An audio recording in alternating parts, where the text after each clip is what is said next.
আচ্ছা স্যার, আমি আসতেছি। কি খাবেন স্যার? আমি একটা বার্গার খাবো, একটা বার্গার এনে দিলাম। এখন আমাকে বার্গারটা বানাইতে হবে। এখন আমি বার্গারটা বানাই। করো। আমার বার্গার বানানো শেষ। এখন গিয়ে দিয়ে আসি।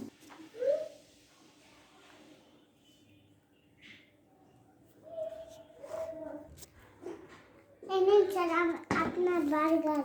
আচ্ছা তাহলে আমি বার্গারটা খাই। এবার আমি বার্গারটা খাওয়া শুরু। বার্গারটা খাওয়া শেষ, পেটটা একেবারে ভরে গেল। ও ভাই, এদিকে এসো, বিলটা একটু রেখে। স্যার, বিল কত হয়েছে? 500 টাকা। আচ্ছা স্যার, দিয়ে দেখি, দাঁড়ান। এই প্লেটটা একটু নিয়ে যান স্যার, যান, এই প্লেটটা নিয়ে যান। এই বার্গারের দাম তো 500 টাকা হয়ে গেল। আমার কাছে তো 500 টাকা নেই।